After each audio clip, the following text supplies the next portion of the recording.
Vamos a empezar nuestra ponencia. Esta ponencia se va a dividir de dos partes. La parte que me pertoca, en este caso a mí, iniciaré yo la ponencia. Voy a tratar lo que es el tema conductual de lo que es el suicidio. Como todos ustedes saben, el día a día de un policía, y ya que vamos a hablar del suicidio policial, el día a día de un policía se compone de compartir muchísimas horas con compañeros y compañeras en los que, aparte de prestar servicio, pues son muchísimas horas del servicio que dan para mucho.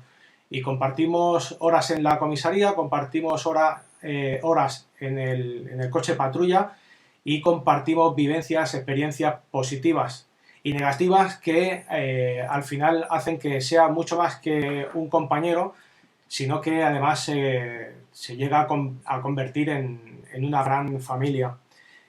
En el caso de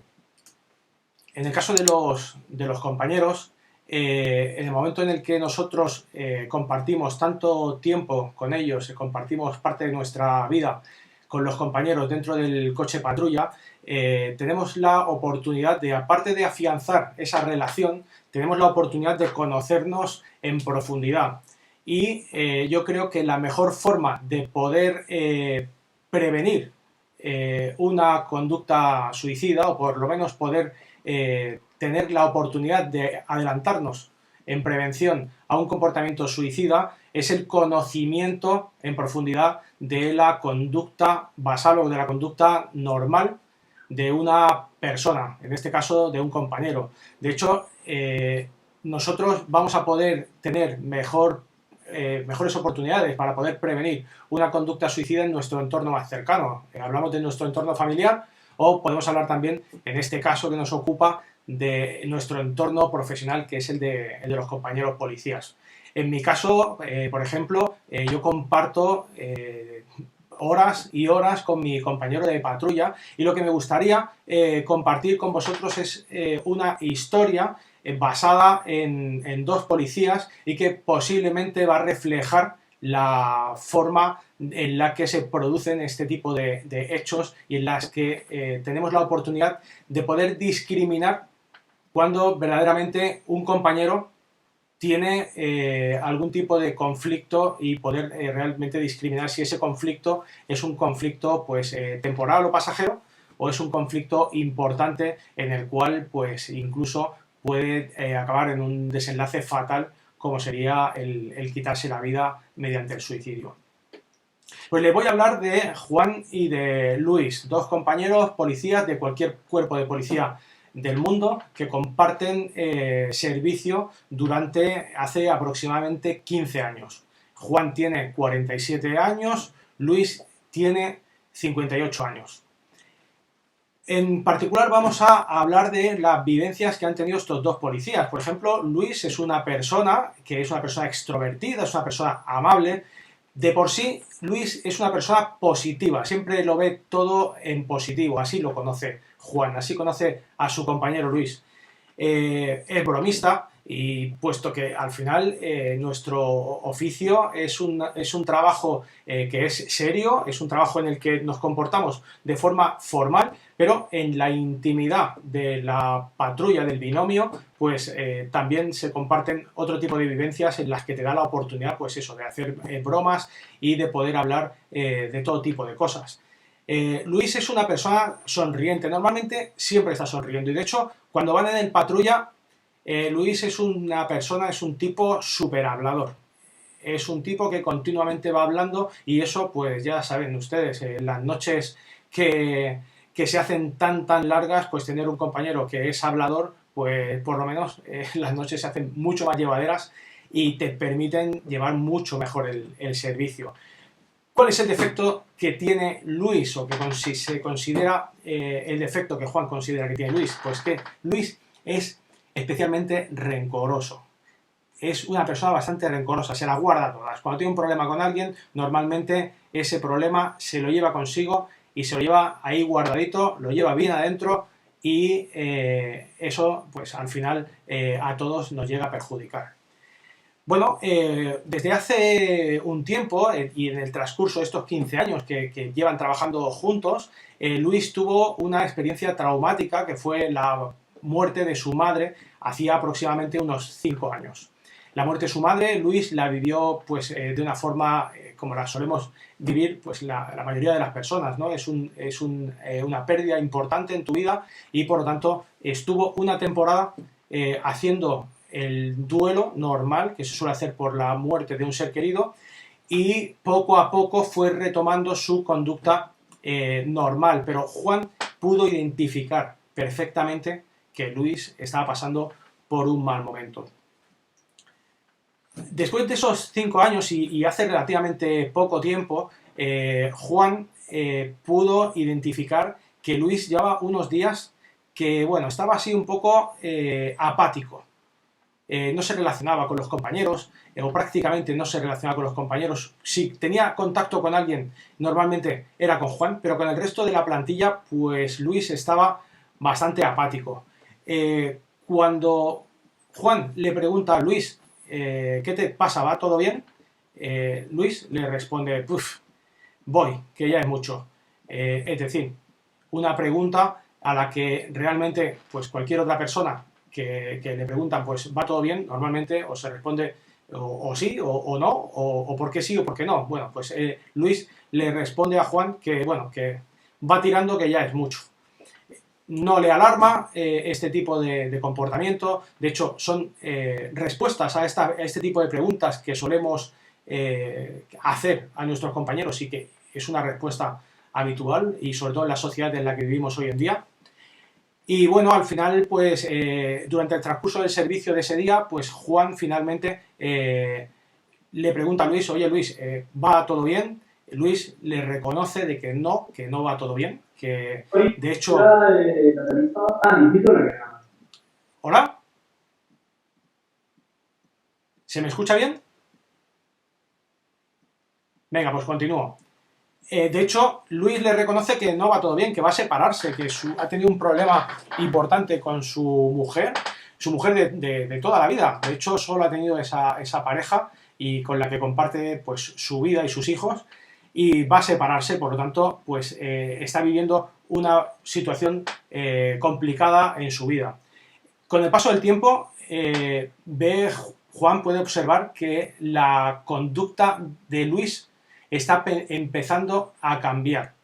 Deja de ser una persona positiva y bromista, ya no es tan positivo y ya no suele gastar ningún tipo de bromas, y lo que sí que puede identificar es que está triste, está muy triste, y lo puede observar en su expresión facial, y además también lo puede observar en su conducta.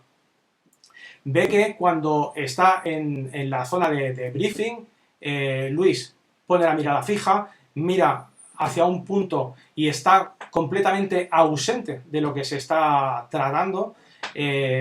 Cuando camina, Luis por lo general era una persona muy activa y ahora, en el momento en el que Juan lo va observando desde la distancia, pues ve que prácticamente no tiene energía, está sin energía, camina, bueno, pues eso, arrastrando los pies y está totalmente apático. Tiene una conducta asociada a la depresión.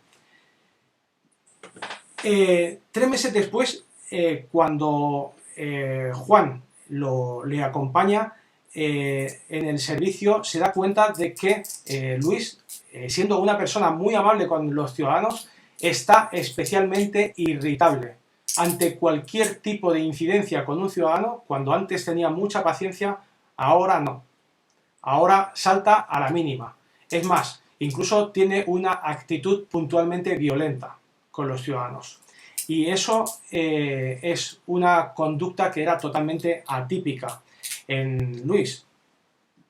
Incluso días después, Luis le hace un comentario a Juan mientras van en el coche patrulla. Y Luis le dice, mira, sinceramente, yo es que preferiría estar muerto. Esta vida es una mierda, esto no me gusta, realmente no le veo ningún tipo de sentido a la vida y yo preferiría estar muerto. ¿Cuál es la respuesta de Juan? Anda, calla y no digas más tonterías y deja de pensar esas chorradas que al final no son más que chorradas. Anda, vamos a continuar con lo que estábamos haciendo y deja de decir chorradas. Siguen pasando los días y Luis vuelve a hacer otro comentario. Juan, mira, yo creo que si yo me muriera, a mí nadie me echaría de menos. Es otra de las conductas que llama la atención de Juan, pero sin embargo, Juan no hace absolutamente nada, simplemente se preocupa, pero no pasa de ser una preocupación que no va más allá. Van pasando los días y otro día durante el servicio Luis le dice a Juan, mira Juan, he dejado una carta escrita en mi taquilla, no por nada, simplemente por si algún día me pasa algo, trabajando, me pasa algo pues en la vida, me gustaría dejar una carta de despedida para que, bueno, pues para que la leyeras y para que la tuvieras en cuenta. Yo te lo digo solamente a ti, pero quiero que lo tengas en cuenta. Juan nuevamente le vuelve a decir, anda, oye Luis, tío, que déjate de decir tonterías y déjate de cartas y de chorradas, que a ti no te va a pasar absolutamente nada. Bueno, Luis le dice, bueno, pues de todas maneras yo la dejo allí y si un día me pasara algo, que ya sepas que eso está allí. Bueno, pues Juan sorprendido, pero continúa en el servicio, siguen pasando los días y llega un momento en el que Luis, que además comparten en su vida personal, comparte con Juan su afición a las motos, llega un momento en el que le dice a Juan, Luis le dice a Juan que, oye mira Juan, la moto que me compré te la voy a regalar. Te la voy a regalar porque yo ya estoy mayor y no me veo, ya no me veo. Además, últimamente estoy apático y no me veo con espíritu de llevar mi moto y demás. Te la voy a regalar y me gustaría que a partir de ahora la llevaras tú. Juan le dice que ni mucho menos, no quiere aceptar ese regalo, pero ante la insistencia de Luis, finalmente, bueno, pues acepta ese regalo. Pasan las semanas y Juan se lleva una grata sorpresa al ver que la conducta de Luis empieza a mejorar. Su estado de ánimo, bueno, está mejor, tiene mejor humor, está más receptivo, incluso parece que no está tan apático con las personas, no está tan irritable. Y de hecho, incluso desde hacía mucho tiempo que no le veía sonreír, finalmente puede ver sonreír a su compañero Luis. Juan se queda mucho más tranquilo. Sin embargo, al cabo de unas semanas, Luis no se presenta al servicio y le comunican a Juan que Luis ha fallecido y que se ha suicidado.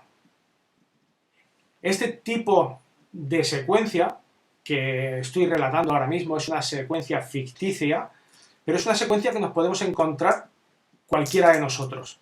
Y es una secuencia que, en definitiva, cumple con algunos de los patrones que están asociados a la conducta suicida y que algunas veces omitimos. Y omitimos por el mero hecho de que nos resulta incómodo y tabú hablar del suicidio. ¿Qué ha hecho mal Juan? Juan ha hecho mal pues el no tener información suficiente para poder gestionar pues una intervención de este tipo, el resultarle incómodo este tipo de conversaciones con su compañero y no profundizar, en vez de decirle, venga, déjate de tonterías y no me hables de temas de suicidio ni historias, que a ti no te va a pasar nada, en vez de decirle eso y evadir la situación, lo adecuado hubiera sido pues profundizar. ¿Pero por qué me estás diciendo eso, Luis? ¿Tienes algún problema? ¿Qué te pasa? ¿Estás pensando en suicidarte? Y llegar a hablar abiertamente con su compañero del suicidio para recabar el máximo de información con una escucha activa, es decir, escuchando, procesando la información, pero sin llegar a juzgarlo y sin permitir que esta conducta quede, pues eso, en el olvido y que finalmente, pues su compañero, por falta de recursos, se haya quitado la vida. Porque no olvidemos que una persona que se suicida se quita la vida porque no tiene suficientes recursos para afrontar la situación que está viviendo. Si tuviera suficientes recursos, esa persona no se suicidaría. Por lo tanto, la persona que se suicida no quiere morir, sino lo que quiere es dejar de sufrir.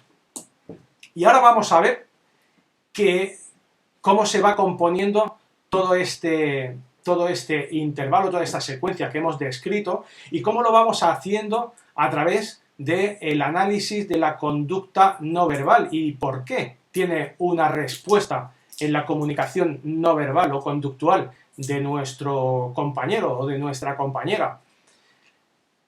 Aquí he definido un pequeño cuadro resumen en la que lo que hacemos es poder evaluar qué tipo de opciones tenemos y cuáles de esas opciones desencadenan o repercuten en una conducta diferente a la habitual en nuestro compañero, o cuál de ellas pues no genera ningún tipo de cambio de conducta, por lo menos a través de la conducta inconsciente o a través de la conducta no verbal. Cuando un compañero tiene un problema o tiene un gran problema, hay dos opciones. Una de ellas es tener suficientes recursos personales para solucionar ese gran problema, y en el momento en el que se tienen recursos personales para solucionarlo, deja de ser un problema y por lo tanto sería el final del problema. Y para que no haya ningún tipo de repercusión, las únicas posibilidades serían: una, tener suficientes recursos personales, estar dotado de habilidades o de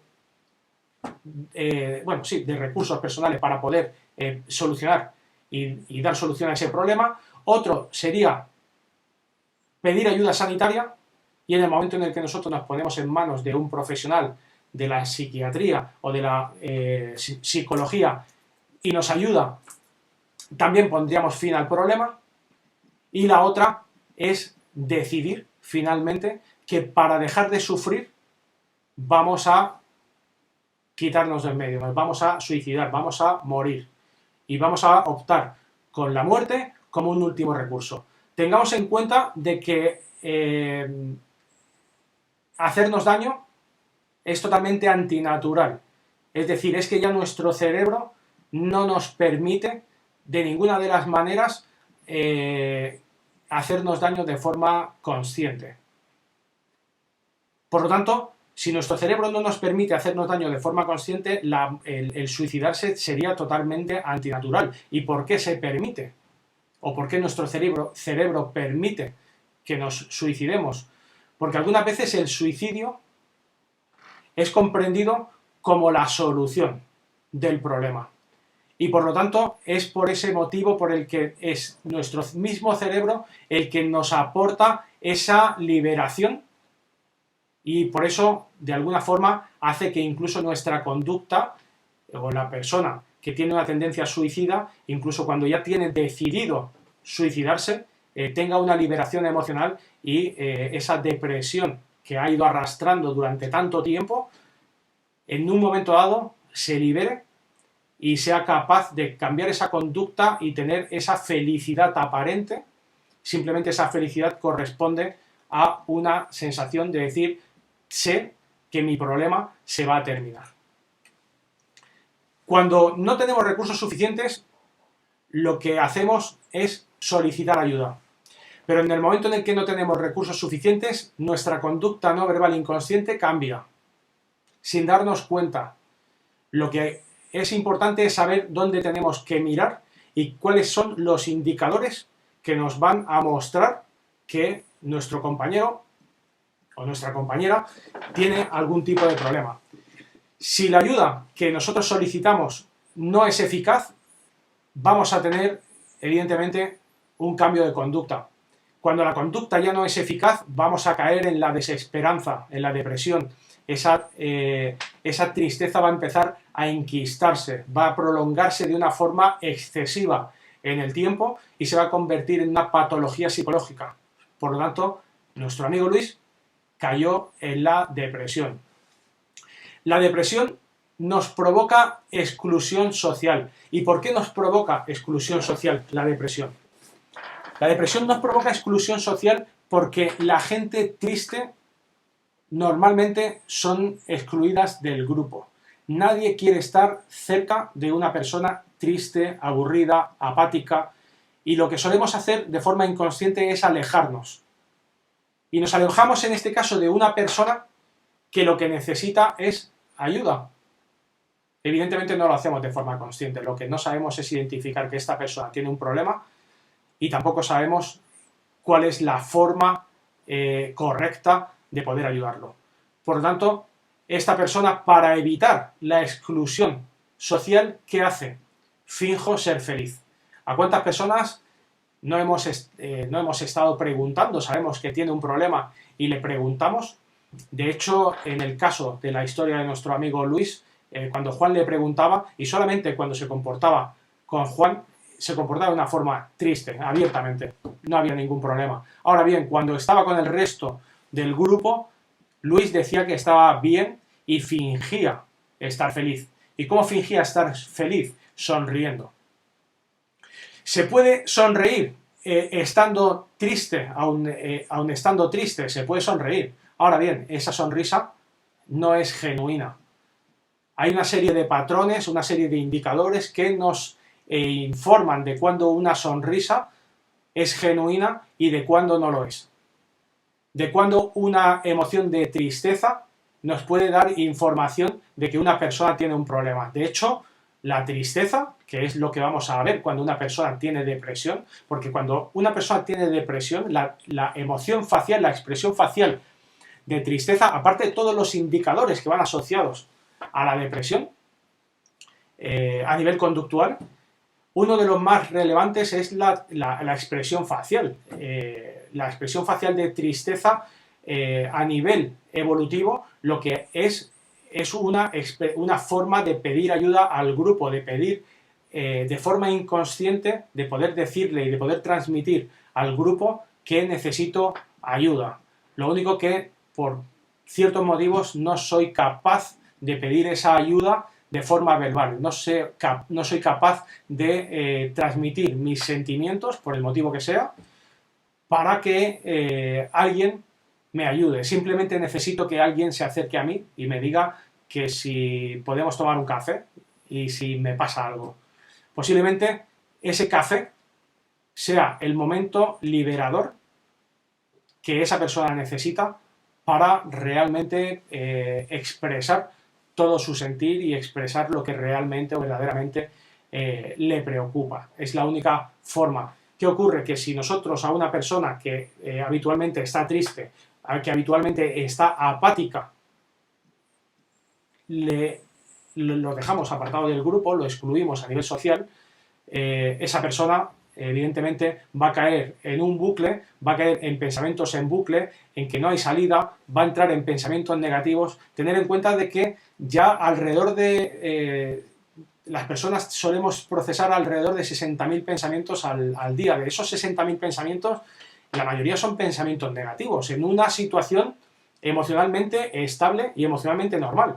Imaginaros cuando esa situación además es una situación de una persona que está depresiva y de una persona que tiene verdaderos problemas. Pues los pensamientos son mucho más en bucle y lo que eso te lleva es a un sufrimiento extremo, a empezar a tener pensamientos suicidas y finalmente llegar a tener una decisión suicida y ya plantearse pues la regla de los tres síes, ¿no? El tener decidido que voy a suicidarme, el saber cómo voy a hacerlo y el saber cuándo voy a hacerlo. Cuando se cumplen esos tres requisitos, pues la cercanía del desenlace suicida pues suele ser prácticamente inminente.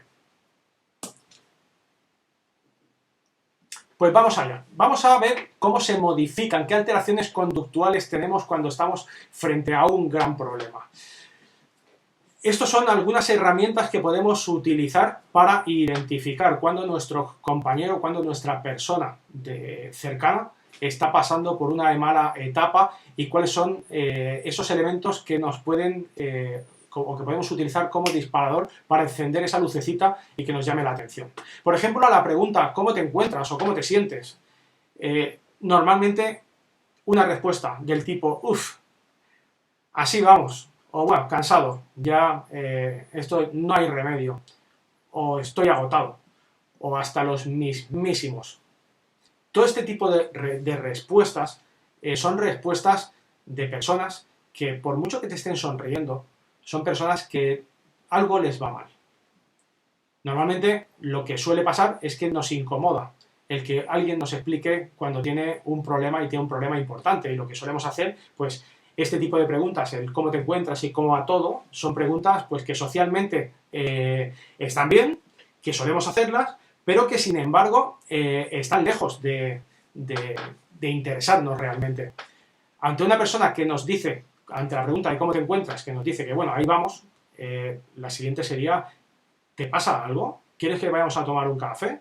Y si no, nos lo callamos y directamente vamos a tomar un café con él y profundizamos en esa inquietud, en esa forma de recabar información de forma discreta para ver si verdaderamente va todo bien o hay algún tipo de problema que realmente pueda ser interesante y que podamos ayudar a esta persona.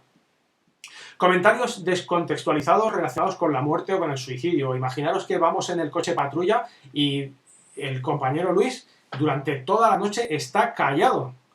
Está mirando el teléfono móvil, está completamente callado y llega un punto en el que hace ese comentario que decía, ¿no? Yo creo que no pinto nada en este mundo y a lo mejor si me muriera nadie me echaría de menos. Es un comentario que está totalmente descontextualizado cuando realmente no se está hablando de la muerte o no se está hablando de esa problemática en sí. Comentarios recurrentes relacionados con la desesperanza. Pues esos pensamientos en bucle que finalmente pues poco nos ayudan a la hora de poder salir de una conducta depresiva. ¿Os acordáis cuando os hablaba de la tristeza? La tristeza a nivel facial la vamos a poder reconocer con una serie de indicadores. Muy a grosso modo y muy por encima os voy a comentar los más comunes y los que vamos a poder identificar más fácilmente. El primero de ellos es el arqueamiento interior de la parte de las cejas y se forma en la parte central, fijaros aquí, en esta zona de aquí, se forma una pequeña arruguita. Esta pequeña arruguita nos está informando, esta contracción de la parte interior de las cejas nos está informando de que esta persona está triste. Y no solo nos está informando eso, es que ese tipo de expresión facial en ese determinado contexto nos está informando de que esa persona necesita ayuda, nos está pidiendo ayuda de una forma no verbal, nos está pidiendo ayuda sin palabras. La siguiente sería esa mirada perdida que hacía Luis en los briefings, mientras todo el mundo estaba pendiente de lo que se estaba diciendo, él tenía la mirada fija, la mirada perdida y estaba totalmente ajeno a lo que allí estaba ocurriendo. La forma de U invertida en los labios, el decaimiento en los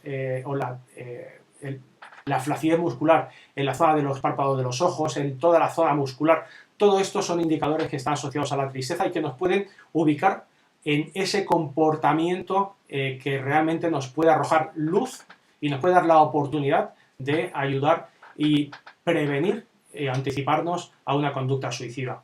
Indicadores no verbales, y vamos a hacer un repaso muy rápido, porque si no me como el tiempo de mi compañero Fernando. Los indicadores no verbales que vamos a poder observar son incongruencias emocionales. Dice que está bien, pero nosotros observamos que finge, es decir, la tristeza es fingida. Lo que pasa es que finge una emoción positiva porque ya hemos dicho que la tristeza excluye y lo que Luis no quiere es que el grupo lo excluya. ¿Eso cómo lo vamos a identificar? Fijaros, esta persona está sonriendo, sí. ¿Es una sonrisa genuina? No. Esta persona está sufriendo. Es una sonrisa, que es lo que se le llama una sonrisa triste. Cuando conviven dos emociones en una expresión facial, siempre predomina o la que tiene validez es la expresión o la emoción negativa. En este caso conviven la sonrisa y la tristeza. Hay un montón de indicadores de tristeza en esta expresión facial. Por lo tanto, nosotros preguntamos a esta chica, ¿va todo bien? Y nos dice que sí, que va todo bien, que no tiene ningún tipo de problema, pero lo dice con esta sonrisa. Nosotros ya estamos identificando que hay una incongruencia emocional.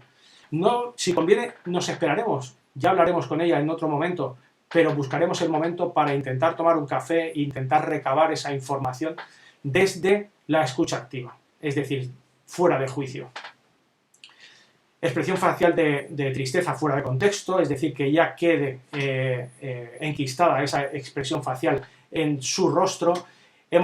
Una persona que es emocionalmente inestable, emocionalmente inalterable, es decir, que ni estímulos positivos ni negativos le influyen para nada. Es decir, que me da igual que me digas algo bueno como que me digas algo malo. Para mí, la repercusión emocional va a ser exactamente la misma. Continuas faltas de atención, carencia en el contacto visual, es decir, yo le pregunto, ¿y qué tal? ¿Va todo bien? Y lo que hace es, en vez de responderme y mirándome a los ojos, decirme que va todo bien, lo que hace es al responderme con esta sonrisa y apartar inmediatamente la mirada.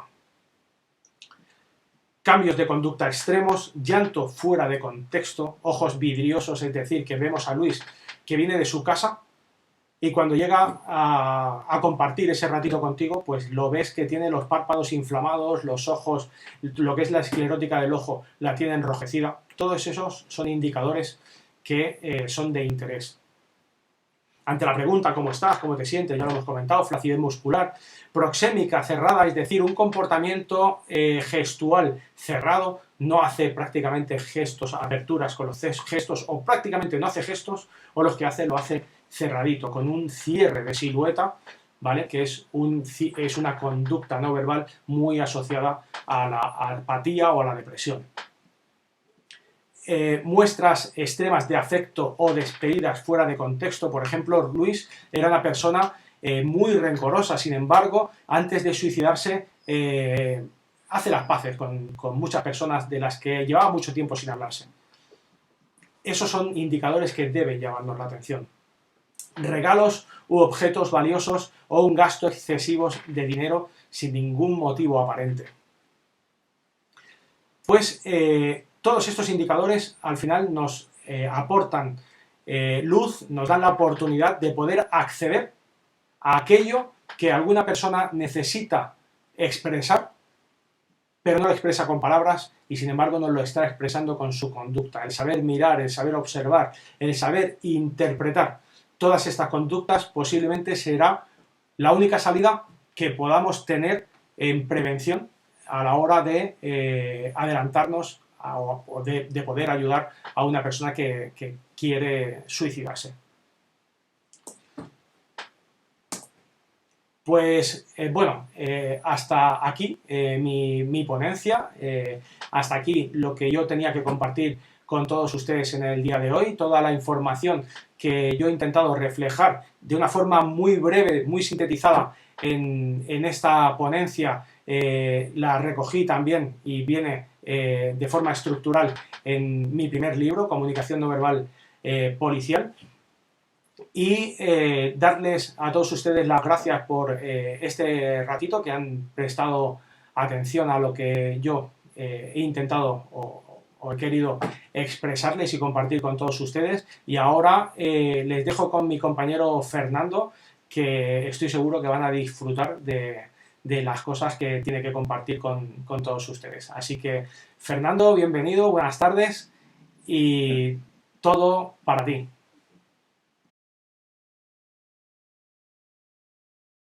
Bueno, primero de todo, buenas tardes, Ernesto. Muchísimas gracias por invitarme a impartir esta ponencia, que procuraré, desde luego, no aburrir al personal y procurar ser sintético también. Bueno, vamos a ver. La ponencia de hoy es posvención en el suicidio policial. Mi compañero Juan ha hablado de tres cuestiones, ¿no? que son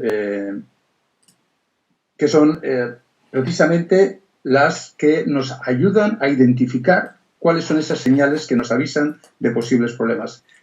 Por explicarlo de una manera rápida, básicamente en todas las situaciones en las que nos encontramos una situación de suicidio, hay tres fases diferenciadas muy claramente, ¿no?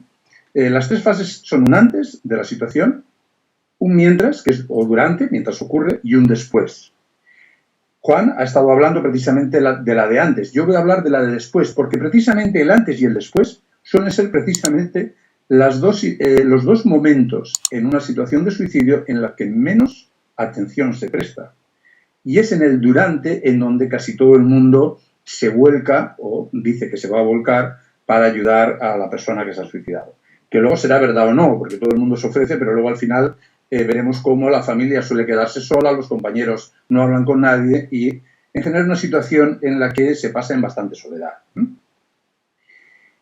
Las fuentes de información sobre las que yo voy a hablarles son de varios tipos, es decir, precisamente por mi intervención clínica durante casi 30 y tantos años con policías de diferentes cuerpos con sus problemas emocionales y en bastantes casos con ideación suicida. También durante 10 años estuve participando en los equipos de intervención en crisis con la policía, es decir, en aquellos casos en los que requieren atención de un psicólogo, y en algunas de estas situaciones la situación era precisamente por intentos de suicidio o por suicidios consumados. Y luego también, cuando estábamos en el año 2012-2014, que estuvimos elaborando un libro que tienen aquí la portada, que es La realidad de los enfrentamientos armados, también empezaron a salir informaciones colaterales de policías que, quizá por la faceta emocional que tenía este libro, o lo que estábamos entrevistando, estos policías, entrevistamos a cerca de 30 policías en España que habían estado implicados en algún tipo de enfrentamiento armado, pues ese aspecto emocional pues también fue derivando a que otros policías nos empezaran a contar sus problemas a nivel emocional y cómo en algunos casos conocían compañeros que se habían quitado la vida o ellos mismos con ideación suicida. Luego también en el doctorado que estoy realizando sobre suicidio policial he podido entrevistar por ahora unas 40 personas, allegados, policías, etcétera, que han estado en contacto directo o indirecto con policías que se han quitado la vida o con policías que han intentado quitarse la vida. Y además la bibliografía sobre el tema. Para que se hagan una idea genérica de los suicidios policiales en España. Nada de lo que yo voy a decir en esta ponencia, por supuesto, me gustaría que pensaran ustedes que se pueda aplicar a todos los países o todos los lugares. Sí que es verdad que hay elementos comunes, pero también es verdad que hay elementos que no pueden ser comparados. Por lo tanto, yo sí que les agradecería una comprensión en ese punto. No quiero generalizar a todo el abanico de la policía del mundo entero, sino que, como ustedes seguramente sabrán, hay factores que sí que pueden ser extrapolables y factores que no lo son. Aquí tienen una estadística desde el año 2016 en la que, bueno, pues pueden ver la GC significa Guardia Civil, CNP, Cuerpo Nacional de Policía, PA, Policía Autonómica, PL, Policía Local. Verán por año los números de suicidios que se han ido produciendo. Este año llevamos 9 suicidios de agentes de policía. Ha habido años en los que ha habido bastantes más. No tengo aquí consignados todos los años, pero así se pueden hacer ustedes una idea de los suicidios de los que tenemos constancia, porque un elemento habitual en el suicidio policial es precisamente el silencio.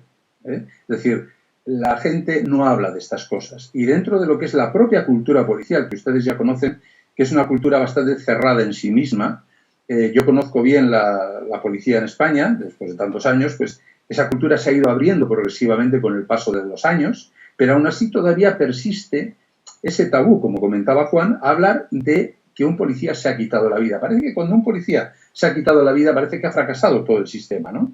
Y en cierta manera es verdad, en cierta manera una parte de ese sistema no ha hecho las cosas bien, aunque por supuesto jamás debemos culpar al sistema por definición de los suicidios que ocurren en el ámbito policial. Juan y yo precisamente estamos trabajando actualmente en el diseño y elaboración de protocolos de intervención a nivel operativo policial, es decir, desde una perspectiva policial y a nivel psicológico o social, para mejorar o para que el policía pueda tener herramientas más útiles y prácticas en caso de encontrarse con situaciones de X calado, de diferentes ámbitos. Y concretamente estamos desarrollando una precisamente para el ámbito de la intervención policial en los suicidios, tanto en el suicidio con el que se encuentra el policía en su trabajo cotidiano, los intentos de suicidio, como en los suicidios policiales, es decir, precisamente el cómo prestar ayuda y cómo llegar a ese compañero para hacer un poco de prevención sobre el terreno. Bien, lo que les decía antes de la cultura policial ha impregnado hasta tal punto que incluso hasta la población general tiene una serie de creencias comunes sobre la policía que no se contrastan con la realidad en absoluto. Por ejemplo, que los policías no tienen problemas emocionales, son hombres y mujeres duros, ¿no? Como si estuvieran por encima de cualquier tipo de sufrimiento, de malestar, de que nada les afecta y todo les resbala, quizá porque están muy acostumbrados a ver cosas terribles, ¿no? Muertes, asaltos, etcétera, etcétera. ¿La realidad cuál es? La realidad es que mueren más policías por sus propias manos que en enfrentamientos armados, es decir, al menos en España. En este momento sabemos que los enfrentamientos armados producen un número determinado de bajas muy bajas en nuestro país, dentro de la policía, pero sin embargo sí que el policía, utilizando su propia arma reglamentaria, está dando cuenta de un 90% de los casos de suicidio policial. Los policías no son hombres duros, son personas, son seres humanos que precisamente en su intento de mantener esa imagen de dureza, a veces eso supone un sacrificio y un desgaste emocional tan intenso que puede llevar a problemas mayores. Bien, en líneas generales, para comprender un poco el suicidio policial y para ver luego después lo que supone esa prevención. Hay tres circunstancias que parece que están muy asumidas y bastante consensuadas entre todos los investigadores para suicidarse y que se aplican tanto a la población en general como a los policías, porque en último término y por mi experiencia personal, un gran número de policías que se suicidan no lo hacen por situaciones muy diferentes a las que se puede suicidar una persona que no sea policía. Yo no quiero decir con esto que no haya casos en los que el trabajo específico, problemas de acoso, problemas de malestar, etcétera, puedan suponer un elemento más. Pero recordemos que todo suicidio nos cuenta una historia. Y esa historia tiene un inicio y, por desgracia, tiene un final triste y doloroso para muchas personas. Pero ese inicio, ese desarrollo, puede suponer la acumulación de diferentes factores, entre los cuales el más relevante puede ser el que dé el empujón final. Ese más relevante podría ser problemas de tipo laboral, pero por mi experiencia personal, al menos en las policías que yo he evaluado, he entrevistado y a nivel de nuestro país, de España, los casos más frecuentes tienen mucho que ver con aspectos emocionales de relación y que además se asemejan un poco a los problemas que se encuentran en la sociedad, lo cual nos habla de que evidentemente el policía es un ser humano, primero de todo, con sus emociones, sus debilidades, sus fortalezas y viviendo en un mundo real de seres humanos, que además es policía. Circunstancias, sentimientos de aislamiento en relación a los demás, la sensación de que uno puede ser una carga y de que uno es una carga, es decir, como ha comentado Juan, al final uno va diciendo, ¿no? Bueno, si me muriera no pasaría nada, ¿no? O estarían más tranquilos todos, ¿no? Y sobre todo, en otro elemento que Juan ha comentado de tener que superar ese factor casi biológico, evolutivo, de que nosotros biológicamente estamos prediseñados para sobrevivir y reproducirnos y evolucionar. Entonces, quitarnos del medio, matarnos, va contra toda la carga biológica evolutiva que tenemos ya preconfigurada. Y por lo tanto hay que tener esa capacidad para sobreponerse al dolor y al miedo asociados al acto suicida. Es decir, no pensemos en absoluto que las personas que se suicidan, porque yo a veces escucho tonterías como esto es de cobardes, bueno, bien, son formas de hablar. Supongo que son maneras de distanciarnos, ¿no?, de la situación, porque cuando hablamos del suicidio la tendencia general es a tratar de distanciarnos, a tratar de prejuzgar y de dar un significado a ese suicidio, muchas veces incluso muy doloroso para las personas que han perdido a ese ser querido, ¿no? Por lo tanto, el suicida necesita superar ese instinto de supervivencia. ¿Y cómo lo va a hacer? ¿Y el policía cómo lo va a hacer? Pues el policía, al igual que cualquier otra persona, tiene que ir desensibilizándose progresivamente, salvo que estemos hablando de un suicidio de tipo impulsivo, que es más frecuente en personas con trastornos mentales severos y no tanto en la población general. Tiene que haber una serie de experiencias que le faciliten al sujeto, en este caso el policía, adecuarse a la muerte y a situaciones peligrosas. Es decir, la vida del policía día a día incluye situaciones que le desensibilizan ante la muerte, que le desensibilizan ante el sufrimiento humano, ¿no? Muchos policías también van haciendo, incluso realizan actuaciones de tipo, podríamos decir, salvaje, es decir, para probarse a sí mismos y perder el miedo. Algunos lo hacen automutilándose, es decir, haciéndose cortes. Ya sabemos las autolesiones no suicidas, estas que hablan o que son un predictor importante de suicidio. Otros, por ejemplo, son capaces de coger su coche y ponerse a 200 kilómetros por hora con el ámbito de notar ese subidón de adrenalina, de miedo e ir desensibilizándose. Es decir, pero lo que normalmente más desensibiliza al policía es, primero, el contacto que tiene siempre a diario con la miseria humana, dolor, muerte, etc. Y también con el hecho de llevar precisamente el instrumento que puede acabar con su vida y se desensibiliza a su uso, como es el arma reglamentaria. ¿Cuántas veces un policía nos ha encontrado con situaciones de suicidio? Precisamente es una de las intervenciones más frecuentes, ¿no? ¿Cuántas veces no hemos oído hablar de compañeros que se han quitado la vida, etcétera? ¿Y cuántas veces hay policías, como alguno me comentaba a mí, que cuando veían al sujeto que se había colgado, se había ahorcado, pensaban, ese ya está descansado, ya ha descansado, ya puede dormir tranquilo, ya no sufre, ¿no? Precisamente por ese aspecto que comentaba antes Juan, de que precisamente decir ese no quiere matarse o ese quiere matarse es absurdo, nadie quiere matarse. La palabra quiere está de sobra. Lo que nadie quiere es sufrir, nadie quiere tener ese dolor tan intenso que te lleva a pensar que la única solución de acabar con ese dolor emocional es pegándote un tiro. Yo he escuchado personas en algún centro psiquiátrico aullar como animales solamente de dolor emocional, de dolor emocional. Es decir, que no minusvaloremos ese aspecto tan importante del suicidio. Como decía antes, todo suicidio cuenta una historia y para llegar a ese dolor emocional hay que pueden pasar incluso años, ¿no? La posvención, que sería la intervención que hacemos tras el intento de suicidio o tras el suicidio consumado, en sentido estricto sería precisamente con las personas que rodeaban al fallecido, como son la familia, compañeros o compañeras de trabajo, etcétera, etcétera. Y en sentido amplio, ya lo hablamos también de la posvención, cuando incluimos a ese policía o esa policía que ha intentado el suicidio pero no lo ha completado.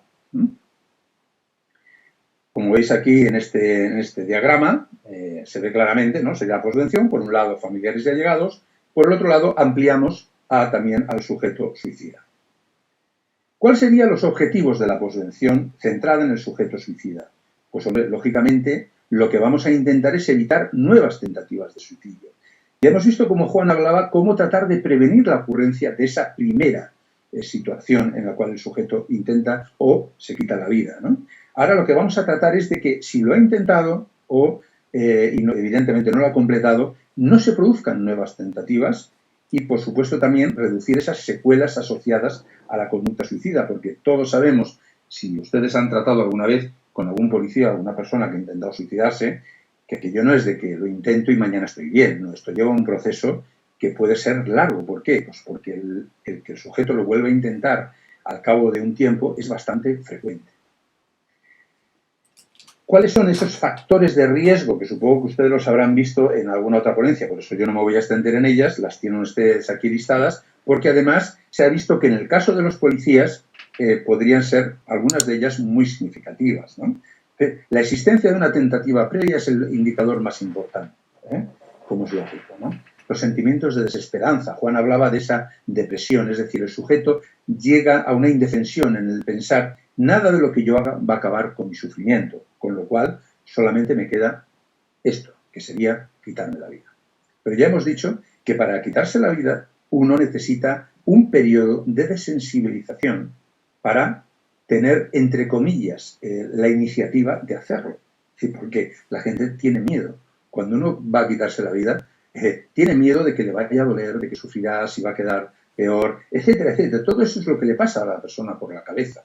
No pensemos que es una decisión sencilla y que la gente hace sin pensar. No, ni mucho menos, ¿no? Incluso el policía también, sabiendo que su arma puede ser un elemento rápido de acabar con su vida, permítanme que les diga, yo he hablado con muchos policías en este ámbito, coger la pistola, ponértela en la sien, no es algo sencillo, ni mucho menos. Bien, ¿y por qué hablamos de posvención? Pues porque además la posvención tiene un efecto tremendo en las personas que rodean a la persona que se ha quitado la vida o que ha intentado quitarse la vida. Si ustedes leen, hay mucha literatura al respecto científica que nos explica que hay un efecto muy directo en las personas que rodean a la persona fallecida o a la que lo ha intentado, que puede llegar incluso a hacer que también se suiciden esas personas. Precisamente Sneidman, que era el padre de la suicidología americana, ya lo decía, ¿no?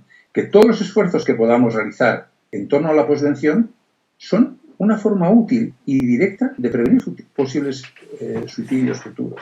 ¿Qué nos encontramos actualmente? Que el policía, en general, recibe casi ninguna atención una vez ha pasado la situación de suicidio. Es decir, y los familiares de ese policía que se ha quitado la vida raramente reciben atención psicológica o reciben algún apoyo por parte de la administración o del colectivo policial. Eso no quiere decir que eso sea así siempre. Quiero decir que en general, porque es verdad que encontramos, yo a veces hablando con viudas de guardias civiles, de policías nacionales, dicen que, bueno, todos los colectivos se habían portado muy bien, habían recibido mucho apoyo, se habían sentido muy respaldados. Pero para que ustedes hagan una idea rápida de cómo afecta, algunos ejemplos, cómo afecta el suicidio completado. Ven aquí, incrementa en 2 veces el que otra persona, la persona de esa misma familia pueda también intentar el suicidio.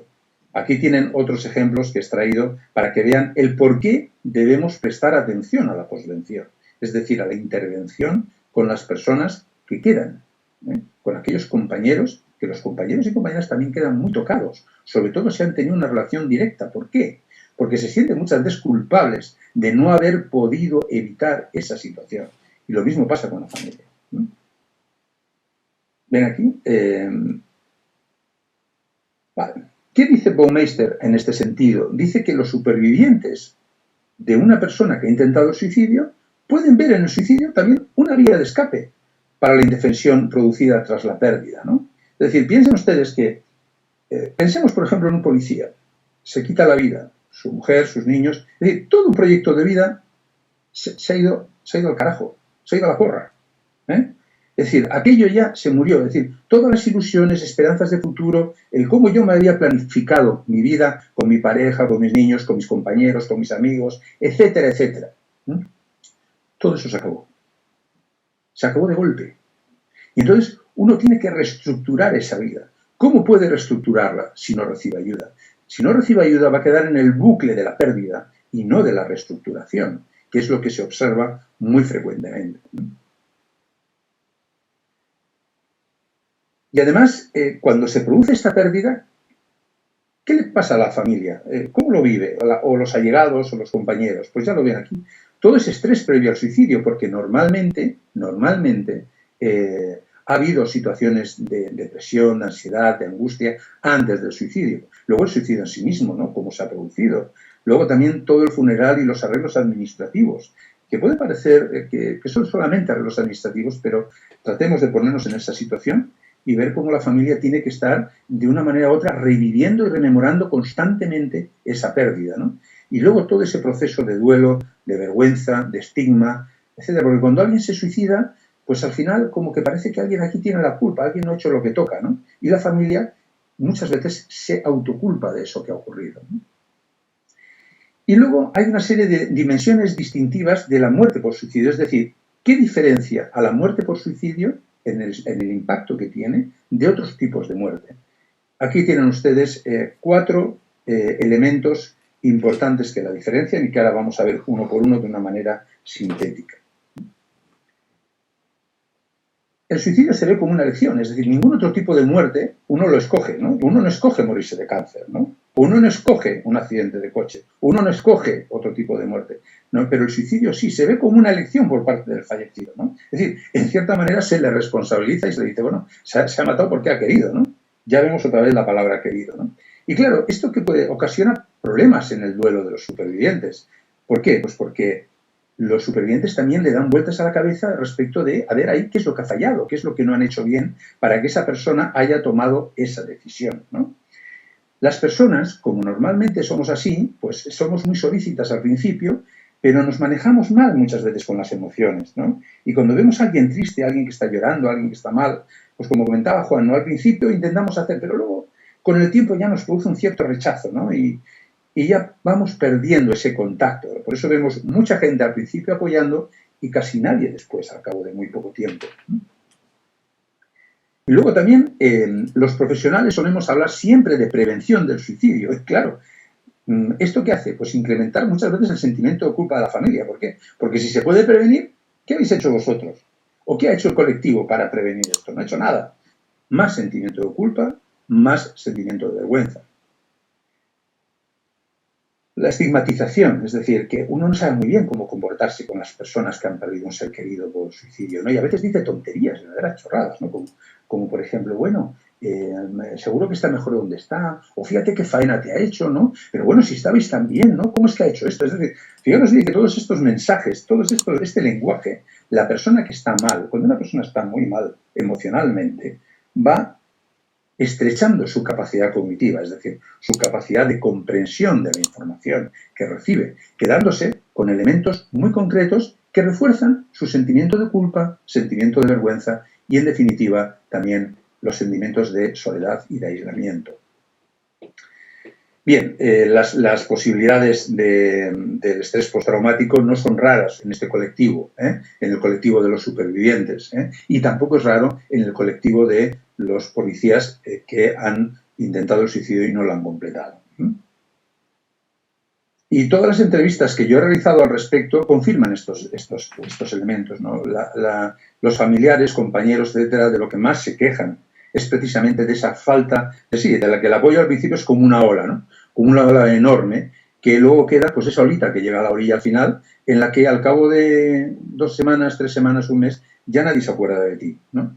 Entonces el sistema, como pongo aquí, intenta pasar de puntillas sobre tal, ¿no? E incluso muchos mandos policiales procuran que de esto no se hable en absoluto, cuando realmente hay que hablar de ello, y hay que hablar en comisaría de ello, y hay que hablar de qué ha ocurrido. Y tenemos que aprender de esa experiencia, de qué se nos ha escapado entre las manos, que podríamos haber hecho. Bien, aquí tienen listados una serie de reacciones de supervivientes ante el suicidio policial, que los pueden ustedes ver literalmente. Bueno, si alguno de ustedes al final pues quiere alguna información extra, al final pongo nuestro correo electrónico por si quieren una información extra.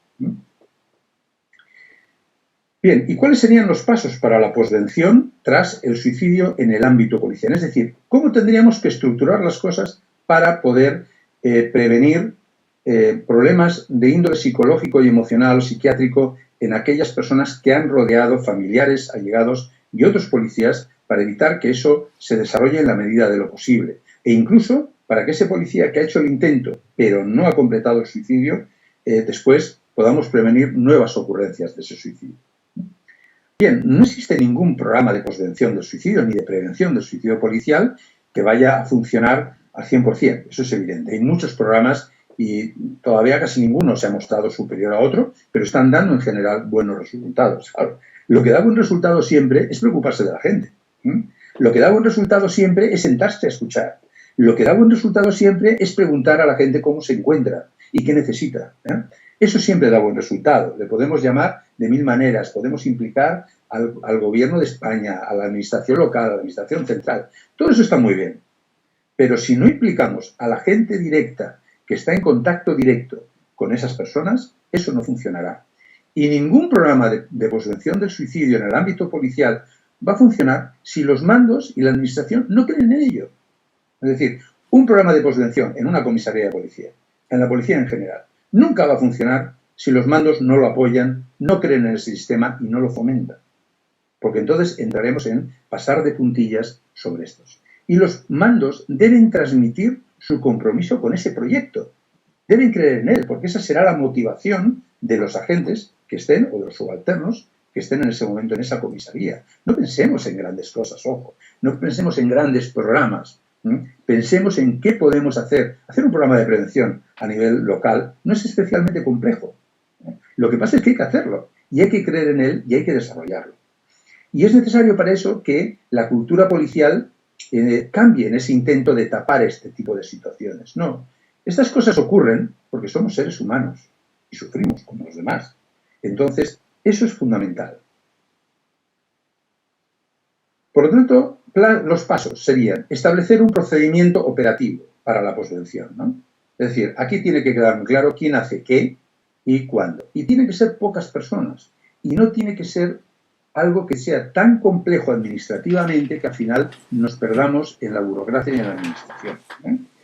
Por ejemplo, ¿quién se debería encargar? ¿El psicólogo del departamento? ¿El mando inmediato? Pero todo el mundo debe tener claro cuáles son los pasos, qué tenemos que hacer y, sobre todo, quién va a liderar ese proyecto.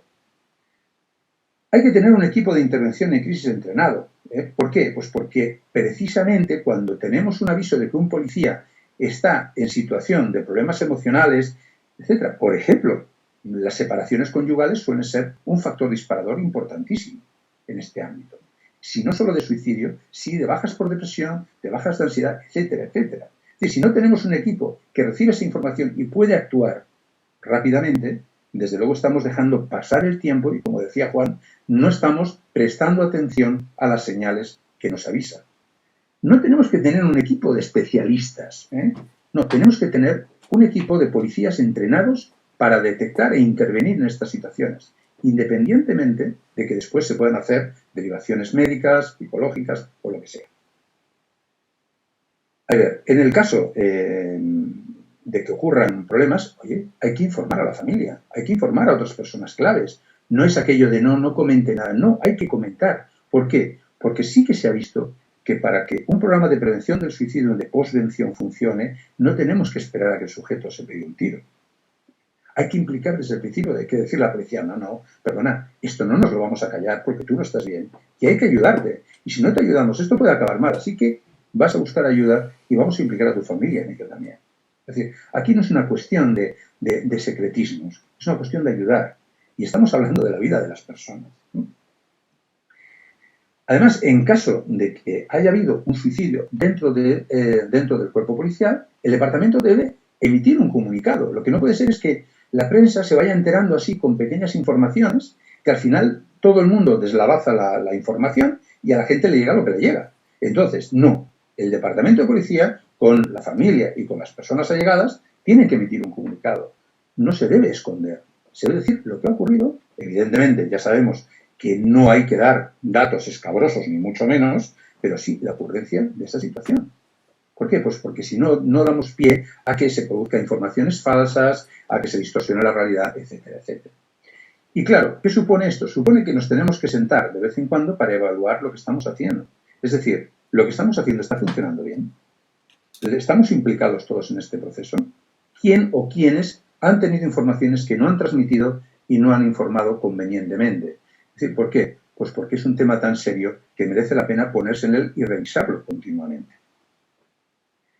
Hay que tener en cuenta que los policías vais armados, y por lo tanto, cuando estamos hablando de suicidio y cuando estamos hablando de la situación de algún compañero, esto puede llegar a oídos de otro policía que está quizá ideando la misma situación. Esto tenemos que tenerlo muy en cuenta. Por lo tanto, las revisiones y las atenciones, la atención psicológica de una manera gradual dentro de la policía es fundamental, porque el policía, como decíamos, lleva el arma al cinto. No es extraño que los dos colectivos que más se suicidan, que son el de los médicos y el de los policías, los dos tienen en su mano la posibilidad de acabar con su vida, uno con la receta y el otro con el arma reglamentaria.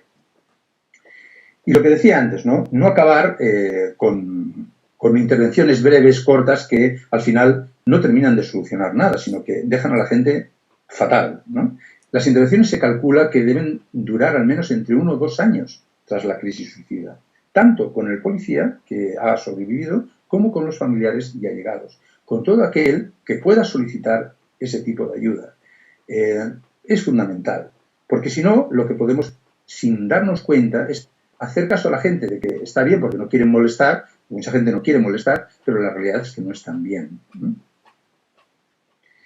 Y bueno, yo no he querido aburrirles, la verdad, he procurado ser conciso, remarcar, sobre todo, remarcar el hecho de que elaborar un plan de prevención de suicidio, de posvención del suicidio, debe contar con la implicación de todos, de que poner esto en marcha no es especialmente complejo, si realmente hay ganas de hacerlo, y que es muy importante tanto el antes como el mientras como el después. Es decir, si nosotros tenemos lagunas en cualquiera de esos espacios temporales, tanto mientras se está fraguando el posible suicidio como durante el mismo, como la posvención, es decir, el post de ese suicidio, si dejamos lagunas de intervención en ese aspecto, no estaremos abordando convenientemente todo lo que supone el quitarse la vida, tanto para la persona que lo ha hecho como para los que se quedan aquí, que por desgracia después, durante mucho tiempo, van a seguir arrastrando problemas psicológicos y emocionales y sociales como consecuencia de esa pérdida. Pues muchísimas gracias y si hay alguna pregunta yo estaré encantado de responder.